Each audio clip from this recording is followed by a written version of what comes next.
지난 시간에 우리가 창세기 24장 말씀을 통해서 이삭과 리브가가 만나서 결혼하는 그 대목을 보았습니다. 아브라함의 늙은 종이 주인의 아들을 위해서 신부감을 구해오는 그런 이야기를 읽었는데, 이제 아브라함으로부터 이삭에게로, 또 이삭에게서 야곱으로 이어지는 이 믿음의 세대들이 어떻게 연결되는지를 우리가 창세기 25장을 통해서 살펴보도록 하겠습니다. 1절 말씀을 보니까 아브라함이 다시 아내를 취하였는데 재혼을 한 사실이 기록되어 있습니다. 그두라라고 하는 여자를 아내로 맞아들었습니다. 아브라함의 아내 사라가 죽을 때 나이가 127세였습니다. 그 당시 아브라함은 10년 연상이니까 137세죠. 그리고 아브라함이 몇 세에 죽습니까? 175년입니다. 7절 말씀에 175세라고 되어 있어요. 그러면 이제 사라가 죽은 다음에 아브라함이 사라를 여의고 38년 동안을 삽니다. 남자 혼자서 38년을 산다는 것은 쉬운 일이 아닙니다. 자매님들이라면 혹 가능할지 모르겠지만 남자는 여러 가지 부족한 점들이 많습니다. 그래서 옆에서 도와주는 그런 아내가 필요하다는 겁니다. 후처를 맞이해 드렸습니다. 그리고 2절에서 4절 말씀을 보니까 그두라의 후손들 이름이 쭉 나열되어 있죠. 우리에게 별 익숙지 않은 그런 이름들도 있는데 눈에 들어오는 그런 이름도 있습니다.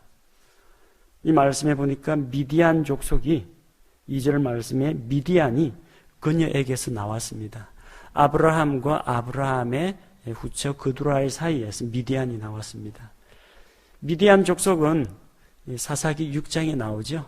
기드온과 300용사 그 이야기에 나오는 것처럼 이스라엘 주변 민족으로서 종종 이스라엘과 전쟁을 일으킨 민족들 중에 하나입니다.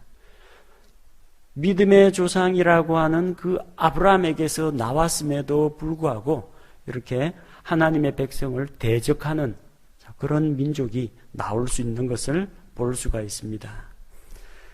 그리고 이제 아브라함은 자기의 상속 재산을 이삭에게 모두 물려주었습니다. 하나님께서 말씀하시기를 사라에게서 곧 약속의 자녀, 하나님께서 사라에게 아들이 있으리라. 사라에게서 난 자, 곧 이삭을 통해서 오는 자가 정통 이 믿음의 계보에 속하게 됩니다. 육신의 자녀가 아니라 믿음의 자손은 이삭을 통해서 오게 됩니다. 아브라함은 그래서 자기 첩들과 그 첩들의 아들들을 다 떠나보냈습니다. 첩들의 아들들에게는 상속 재산이 아니라 선물을 주어서 이삭을 떠나서 동쪽으로 가도록 했습니다. 나중에 혹시라도 형제들 간에 분란이 일어나면 곤란합니다.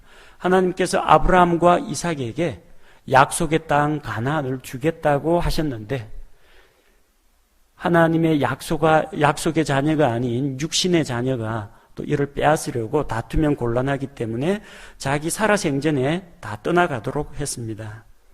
그리고 7절에서 아브라함이 죽음을 맞이합니다. 믿음의 사람 아브라함도 죽음을 면제받지는 못합니다. 아담 이후로 태어나는 모든 사람은 이렇게 육신의 죽음을 맞이하게 됩니다. 죽었다고 그게 끝이 아닙니다. 아브라함은 나중에 성경 말씀에 보니까 낙원을 지키는 낙원의 우두머리가 됩니다. 누가복음 16장에 나오죠. 믿음의 사람들은 죽어서 구약시대에 낙원으로 들어갔습니다. 그래서 거지 나사로가 누구 품에 있어요? 아브라함의 품에 안겨 있습니다. 낙원을 다른 말로 아브라함의 품이라고 부르고 있습니다. 그곳의 대표자로 나중에 하나님께서 아브라함을 임명하십니다. 죽음이 끝이 아니라 낙원이 있고 믿음의 백성들이 함께 모이는 때가 있다는 겁니다. 8절 말씀해 보니까 아브라함이 죽어서 자기 백성에게로 거두어졌다. 수동태로 함께 모였다라고 되어 있습니다. 낙원에서 하나님의 백성들이 함께 모입니다. 죽음 이후에 또 다른 세계가 있다는 것을 보여줍니다. 그리고 그의 몸은, 아브라함은 죽어서 영과 혼은 불멸이기 때문에 자기 조상에게로 거두어지고 함께 모였는데 그의 몸은 어떻게 되었습니까? 막벨라 굴의 장사가 되었습니다. 이 막벨라 굴은 아브라함이 헷 족속 에브론에게서 은을 주고 구입한 밭 모퉁이에 있는 무덤입니다. 거기에 사라를 먼저 장사 지냈는데 그곳에 아브라함 자신이 장사됩니다. 이삭과 이스마엘이 아버지 아브라함을 그 밭에 장사 지냅니다. 그 이후로 이제 이스마엘은 이삭과 이제 갈라서고 떠나게 되죠. 자, 11절에 아브라함이 죽은 뒤에 하나님께서 그의 아들 이삭에게 복을 주셨습니다. 자, 이삭은 라헬의 우물 곁에 거했습니다. 우물을 히브리어로 이제 부엘이라고 합니다. 그리고 라헤로이라는 지명이 있는데 붙여서 부엘 라헤로이라고 하죠. 이 라헤로이 우물은 이전에 하갈이 자기 여주인 사라의 학대를 피해 가지고 도망갈 때 그때 만났던 우물입니다. 주의 천사가 나타나서 그의 눈을 밝히 열어주시고 우물을 발견하도록 도와주었습니다. 바로 그 자리입니다. 그래서 그 부근은 하갈과 이스마엘에게는 대단히 뜻깊은 장소입니다. 하나님께서 아이의 음성을 들으셨고 주의 천사가 눈을 열어서 물을 발견하게 해준 그 장소입니다. 근데 그 장소에 누가 거주합니까? 이 땅은 이스마엘의 땅이 아닙니다. 이삭이 그 땅을 소유하고 있는 것을 볼 수가 있습니다. 그러면은 거기에서 하나님의 음성을 듣고 주의 천사를 만났던 이스마엘은 어떻게 되느냐? 12절에서 18절에 보니까 이스마엘의 세대들이 기록되어 있습니다. 그리고 그 이후로는 이스마엘의 세대들에 대한 족보가 나오지 않습니다. 여기서 쭉 이름을 나열해주고 자 이걸로 마무리 짓겠다는 겁니다. 창세기에 나오는 가인 족속의 족보 역시 마찬가지입니다. 가인의 족보 쭉 이야기하다가 딱 끊어집니다. 다시는 가인 족속의 계보에 대해서 성경에 언급이 없습니다. 나중에 에서의 자손 에돔 족속에 대한 것도 마찬가지입니다. 에돔 족속의 계보 이야기하고 딱 끊어집니다. 그 다음부터 다시 이야기가 없어요.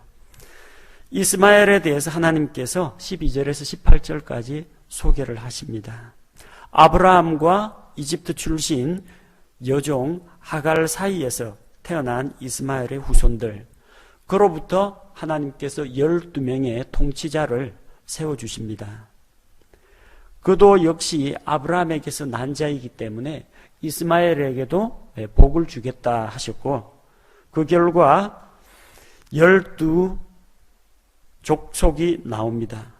이스마엘의 12통치자 느바옅, 게달, 앗브엘, 밉삼, 미스마, 두마, 마사, 하달, 데마, 여둘, 나비스, 게드마 이렇게 12명입니다. 육신의 자녀도 믿음의 자녀를 모방합니다. 사탄이 하나님을 모방하는 것과 같이 예수 그리스도를 흉내내는 것과 같이 역시 육신의 자녀도 믿음의 자녀를 모방합니다. 이스마엘도 12지파가 있습니다. 그것도 아직까지 이삭의 아들 야곱으로부터 12지파 나오기 훨씬 이전에 12지파를 먼저 시작했습니다. 이슬람에서는 종종 성경을 뺏기고 성경을 모방합니다. 모방하는데 그냥 순수하게 모방하는 게 아니라 왜곡시켜서 모방합니다.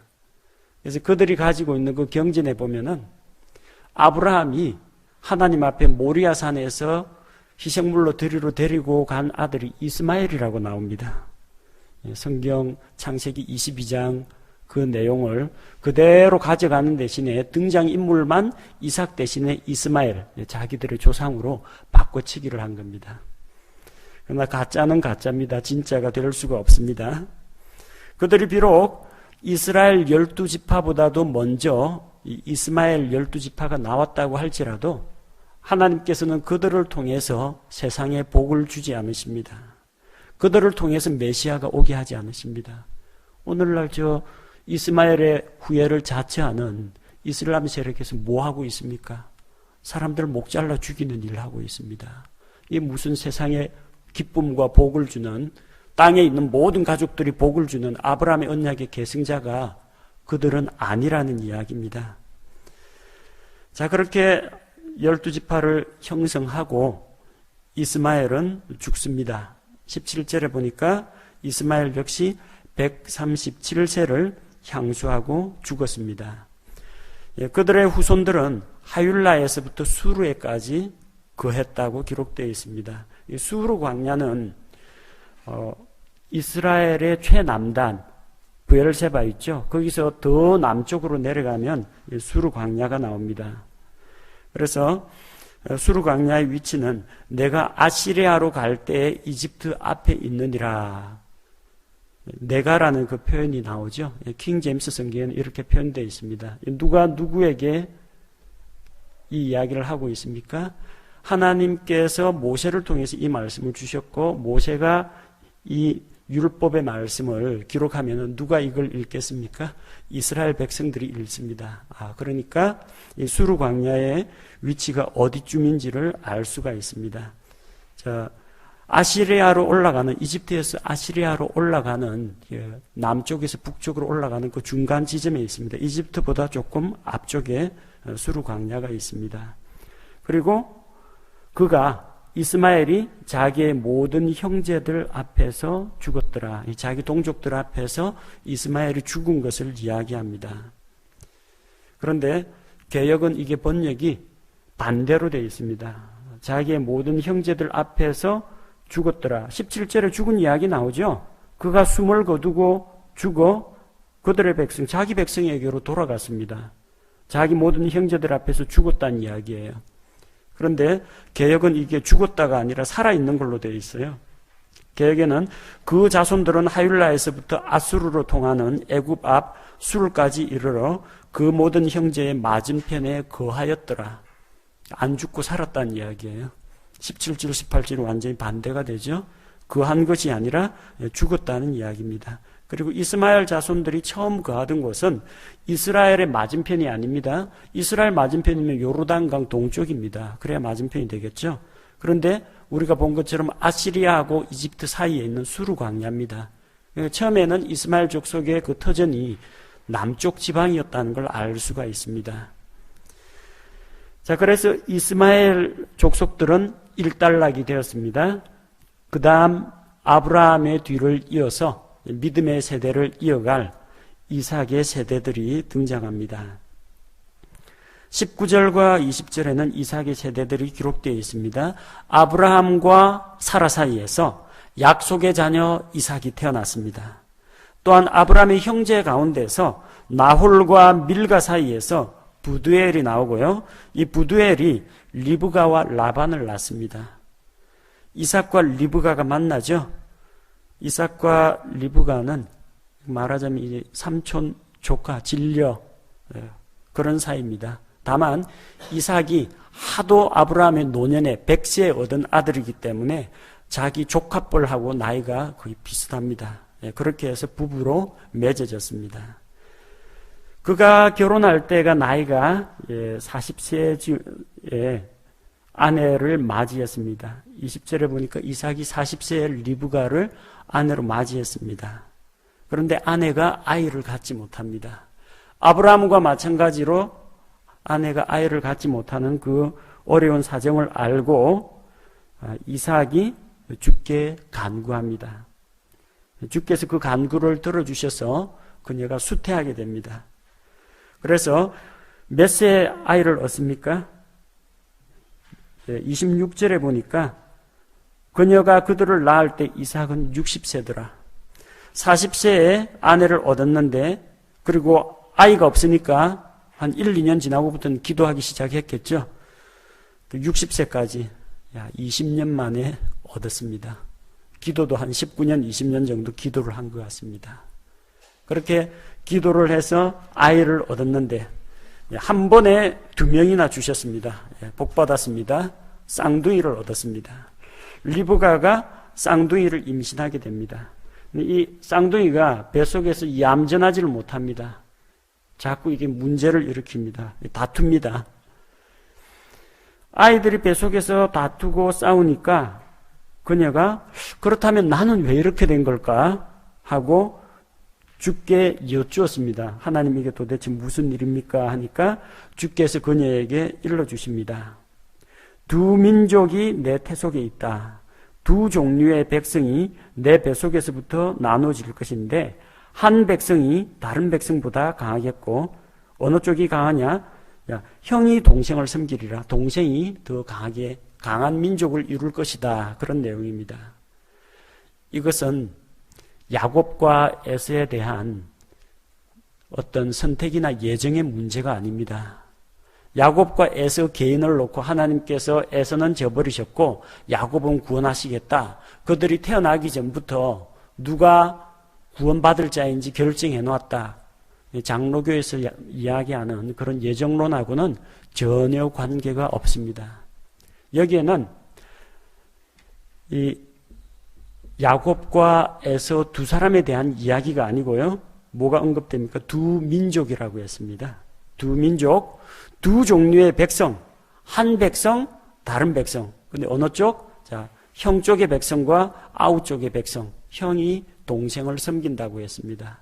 하나님께서 말씀하신 것은 민족의 이야기입니다. 그리고 그 민족의 앞날을 내다보신 겁니다.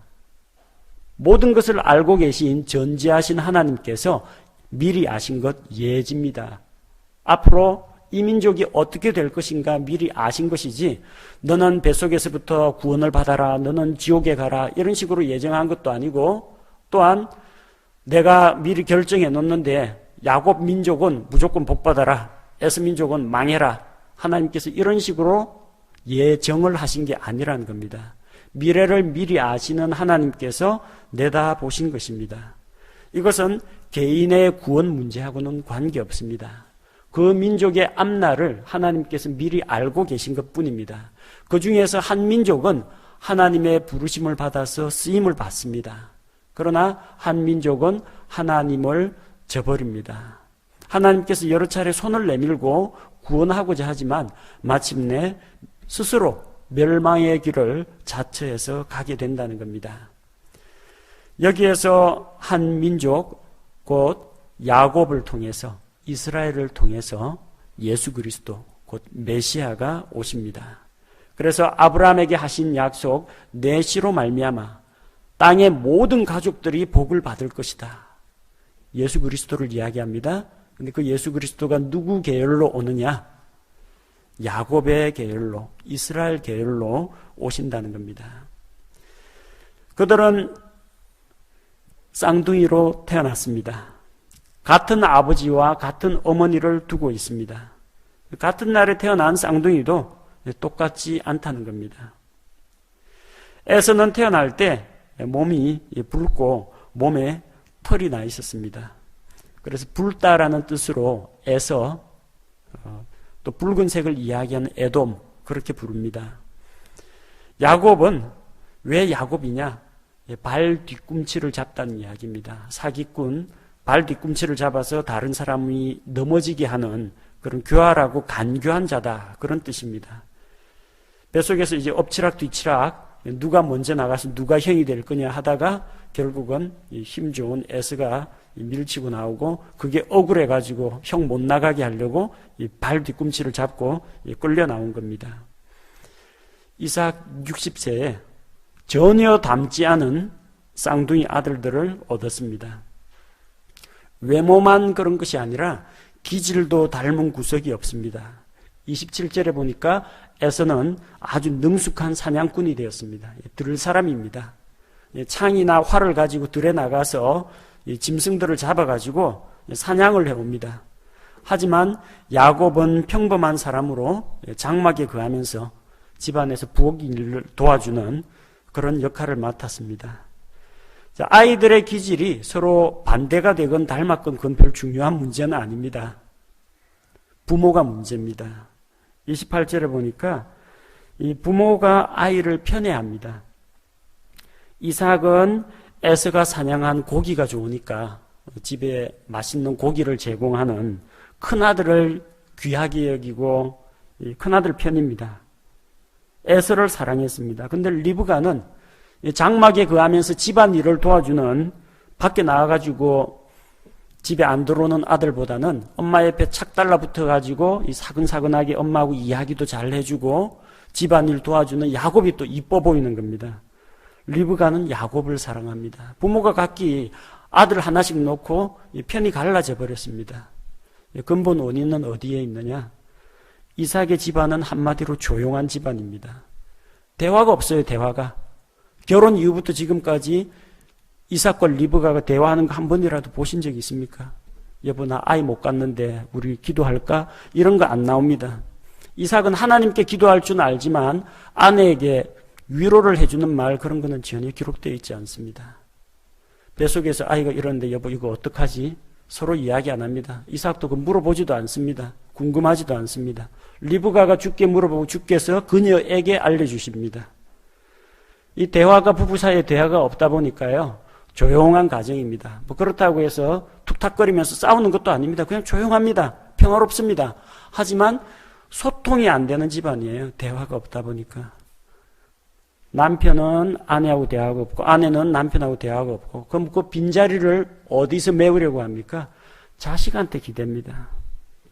니는 아버지처럼 나 배신하면 안 된다. 그러면서 야곱 딱 품에 안습니다.